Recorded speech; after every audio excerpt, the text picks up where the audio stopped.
ओम नमो भगवते वासुदेवाय नमः। ओम गणेशाय नमः।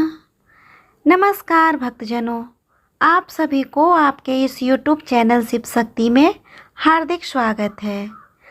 आज हम इस वीडियो में सुनेंगे पुरुषोत्तम मास, जिसे अधिक मास भी कहते हैं, मास का महात्म कथा का 8वां अध्याय।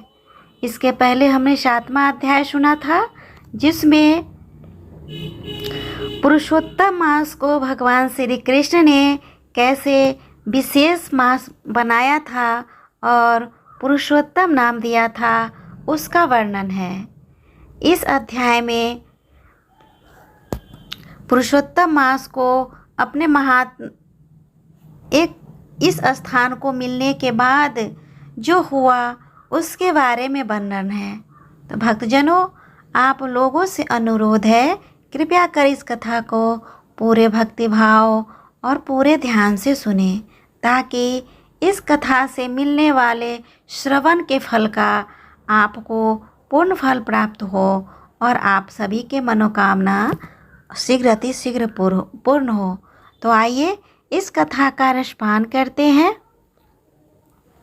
सूत जी बोले, हे तपोधन, विष्णु और श्री कृष्ण के संवाद को सुन संतुष्ट मन नारद नारायण से पुनः प्रश्न करने लगे। नारद जी बोले, हे प्रभो, जब विष्णु वैकुंठ चले गए तब फिर क्या हुआ, कहिए। आदि पुरुष कृष्ण और हरिसूत का जो संवाद है, वह सब प्राणियों को कल्याणकारक है। इस प्रकार प्रश्न सुन फिर भगवान बद्री नारायण जगत को आनंद देने वाला बृहत आख्यान करने लगे। श्री नारायण बोले, तदंतर विष्णु बड़े प्रसन्न होकर वैकुंठ गए और वहां जाकर, हे नारद, अधिमास को अपने पास ही बसा लिया। अधिमास वैकुंठ में वास पाकर अत्यंत ही प्रसन्न हुआ और 12 मासों का राजा होकर विष्णु के साथ रहने लगा। 12 मासों में मलमास को श्रेष्ठ बताकर विष्णु मन से संतुष्ट हुए। भक्तजनों, अब हम आगे का कथा सुनते हैं। हे मुने, अनंतर भक्तों के ऊपर कृपा करने वाले भगवान युधिष्ठिर और द्रौपदी की ओर देखते हुए कृष्ण करके अर्जुन से यह बोले। श्री कृष्ण बोले, हे राज शार्दूल, हमको मालूम होता है कि तपोवन में आकर आप लोगों ने दुखित होने के कारण पुरुषोत्तम मास का आदर नहीं किया। वृंदावन की शोभा के साथ भगवान का प्रिय पात्र पुरुषोत्तम मास आप वनवासियों का प्रसाद से व्यतीत हो गया। भीष्म, द्रोणाचार्य, कर्ण के भय से संत्रस्त मन आप सब लोगों ने भय और द्वेष से मुक्त होने के कारण प्राप्त पुरुषोत्तम मास का ध्यान नहीं किया। कृष्ण द्वैपायन व्यास देव से प्राप्त विद्या के आराधन में तत्पर रणवीर अर्जुन के इंद्रकील पर्वत पर चले जाने पर उसके वियोग से दुखित आप लोगों ने पुरुषोत्तम मास को नहीं जाना। अब यदि आप यह पूछें कि हम क्या करें, तो मैं यही कहूँगा कि भाग्य का अवलंबन करो। पुरुषों का जैसा अदृश्य होता है, वैसा ही सदा भारता है। भाग्य से उत्पन्न जो फल है वह अवश्य ही भोगना पड़ता है। सुख, दुख, भय, कुशलता इत्यादि भाग्यानुसार ही मनुष्यों को प्राप्त होते हैं। अतः अदृश्य पर विश्वास रख करने वाले आप लोगों को अदृष्ट पर निर्भर रहना चाहिए। अब इसके बाद आप लोगों के दुख का दूसरा कारण और बड़ा आश्चर्यजनक इतिहास के सहित कहते हैं।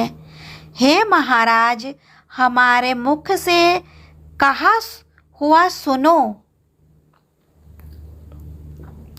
श्री कृष्ण बोले, यह भाग्यशालिनी द्रौपदी पूर्व जन्म में बड़ी सुंदर मेधावी ऋषि के घर में उत्पन्न हुई थी। समय व्यतीत होने पर जब 10 वर्ष की हुई तब क्रम से रूप और लावण्य से युक्त अति सुंदरी और आकर्णांत नेत्र से शोभायमान हुई। चातुर्य गुण से युक्त यह अपने पिता की एकमात्र इकलौती कन्या थी। अतः चतुरा, गुणवती, सुंदरी यह पिता की बड़ी लाडली थी। मेधावी ने सदा लड़के की तरह इसे माना, कभी भी अनादर नहीं किया। यह भी साहित्य शास्त्र में पंडिता और नीति शास्त्र में भी प्रवीणा थी। इसकी माता इसकी छोटी अवस्था में ही मर गई थी। पिता ने ही प्रसन्नतापूर्वक पाला पोसा था। पास में रहने वाली अपनी सखी के पुत्र पौत्र आदि सुख को देख इसको भी स्पृहा हुई और तब यह सोचने लगी कि हमें भी यह सुख कैसे प्राप्त होगा। गुण और भाग्य का निधि, सुख देने वाला पति और सत्पुत्र कैसे होंगे। इस प्रकार मनोरथ विचारती हुई सोचने लगी कि पहले मेरा विवाह उपस्थित था, परंतु भाग्य ने बिगाड़ दिया। अब क्या करने से अथवा क्या जानने से एवं किस देवता की उपासना करने से या किस मुनि के शरण जाने से अथवा किस तीर्थ का आश्रय करने से मेरी मनःकामना पूर्ण होगी। मेरा भाग्य कैसा सो गया कि कोई भी पति मुझको वरण नहीं करता। पंडित भी मेरा पिता मेरे ही दुर्भाग्य से मूर्ख हो गया है। बड़ा आश्चर्य है, विवाह का समय उपस्थित होने पर भी मेरे समान वर को पिता ने नहीं दिया। मैं अपनी सहेलियों के बीच में प्रमुख हूँ, परंतु कुमारी होने के कारण पति दुख से पीड़ित हूँ। जैसे मेरी सखियाँ पति सुख को भोगने वाली है, वैसे मैं नहीं हूँ। मेरी भाग्यवती माता क्यों पहले मर गई।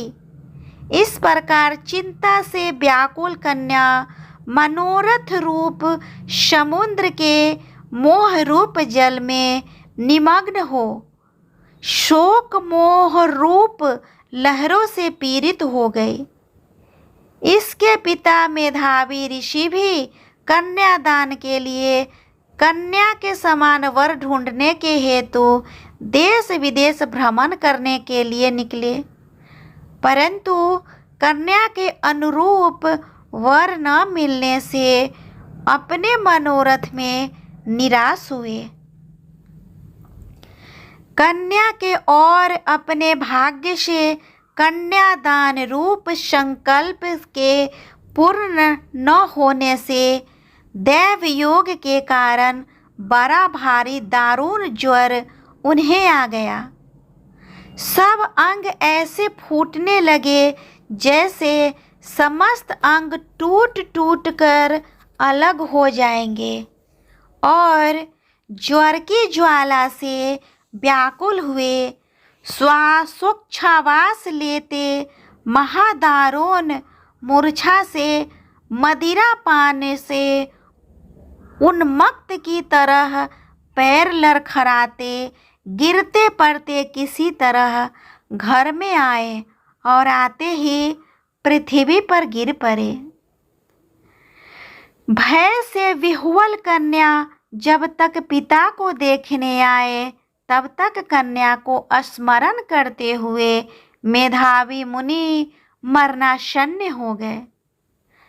भाग्य के फलस्वरूप बल से एकाएक कांपने लगे और कन्यादान प्रसंग से उठा हुआ जो महोत्सव था वह जाता रहा।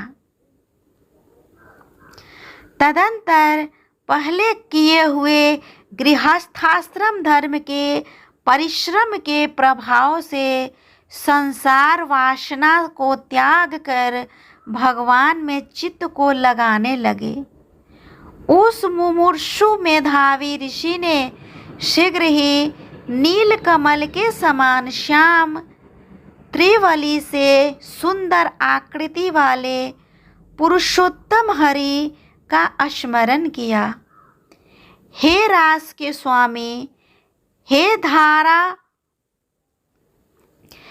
राधा रमन, हे प्रचंड भुज दंड से दूर से ही देवताओं के शत्रु दैत्य को मारने वाले, हे अति उग्र दावानल को पार करने वाले, हे कुमारी गोपिकाओं के उतारे हुए वस्त्रों को हरण करने वाले, श्री कृष्ण, हे गोविंद, हे हरे, हे मुरारे, हे राधेश, हे दामोदर, हे दीनानाथ, मुझ संसार में निमग्न की रक्षा कीजिए। इंद्रों के ईश्वर आपको प्रणाम है। इस प्रकार मेधावी के वचनों को दूर से ही सुनकर श्री भगवान के दूत चटपट मुकुंद लोक से आए और उस मरे हुए मुनि को हाथ से पकड़कर ईश्वर के चरण कमलों में ले गए। भक्तजनों, इसके बाद इस प्रकार अपने पिता के प्राणों को निकलता देख वह कन्या हाहाकार करके रोने लगी और पिता के शरीर को अपनी गोद में रखकर अति दुख से विलाप करने लगे। चिल्ह पक्षी की तरह बहुत देर तक विलाप करके अत्यंत दुख से विह्वल हुई और पिता को जीवित की तरह समझकर बोली। बाला बोली, हाय हाय हे पिता, हे कृपा सिंधु, हे अपनी कन्या को सुख देने वाले, मुझे आज किसके पास छोड़कर आप वैकुंठ सिधारे हैं? हे तात, पितृहीन मेरी कौन रक्षा करेगा? आज मेरे भाई, बंधु, माता आदि कोई भी नहीं है। हे तात, मेरे भोजन वस्त्र की चिंता कौन करेगा? कैसे मैं रहूँगी इस शून्य वेद ध्वनि रहित निर्जन वन की तरह आपके घर में? हे मुनि श्रेष्ठ, अब मैं मर जाऊंगी, ऐसे जीने में क्या रखा है? हे कन्या में प्रेम रखने वाले पिता, हे तात, विवाह विधि बिना किए ही आप कहाँ चले गए? हे तपोनिधे, अब यहाँ आइए और अमृत के समान मधुर भाषण कीजिए। क्यों आपके चुप हो गए? हे तात, बहुत देर से आप सोए हुए हैं, अब जागिए। ऐसा कहकर आंसू बहाती हुई बड़ी बड़ी कन्या विलाप करने लगी और पिता के मरने से दुखित हुई आर्ता चिन्ह पक्षी की तरह मुक्त कंठ से रोने लगी। उस लड़की का दोहन सुनकर उस वन में रहने वाले ब्राह्मण आपस में कहने लगे कि इस तपोवन में अत्यंत करुण शब्द से कौन रो रहा है। ऐसा कहकर सब तपस्वी चुप होकर यह मेधावी ऋषि की कन्या का शब्द है, ऐसा निश्चय कर घबराए हुए हाहाकार करते मेधावी के घर में आए और वहां आकर सबने कन्या के गोद में भरे हुए मेधावी ऋषि को देखा और देखकर उन वन के रहने वाले सब मुनि भी रोने लगे। भक्तजनों, इसके बाद कन्या की गोद से शव को लेकर शिव मंदिर के पास शमशान पर गए। वहां काष्ठ की चिता लगाकर विधि से अंत्येष्टि कर्म कर उनका दाह किए। दाह के अनंतर कन्या को समझाकर सब ऋषि अपने अपने आश्रम गए। इधर कन्या भी धैर्य धारण कर यथाशक्ति क्रिया के लिए द्रव्य खर्च किया। भक्तजनों, उसके बाद इस प्रकार पिता के मरण क्रिया को करके कन्या इसी तपोवन में निवास करने लगी और पिता के मरण रूप दुखाग्नि से जली हुई रंभा की तरह व्यथित होती हुई वह बछड़े के मर जाने से जैसे गौ चिल्लाती है और खाती नहीं, दुर्बल होती है, वैसे ही यह बाला भी दुखित हुई। इस तरह पुरुषोत्तम मास अधिमास महात्म कथा का 8वां अध्याय पूर्ण हुआ। भक्तजनों, आप लोगों को यह कथा पाठ कैसा लगा प्लीज़ कमेंट करके बताइए और अगर अच्छा लगा हो तो प्लीज़ मेरे वीडियो को लाइक और शेयर करें, साथ ही मेरे चैनल को भी सब्सक्राइब कर लें ताकि जब भी मैं इस कथा का अगला भाग अपलोड करूं उसका नोटिफिकेशन सबसे पहले आपको मिले और आप इस कथा का श्रवण कर पाएँ और इस कथा से मिलने वाले पुण्य फल को प्राप्त कर पाए। तब तक के लिए भगवान श्री हरि विष्णु, भगवान श्री कृष्ण आप सभी पे अपनी कृपा बनाए रखे। ओम नमो भगवते वासुदेवाय नमः। ओम लक्ष्मी नारायणाय नमो नमः।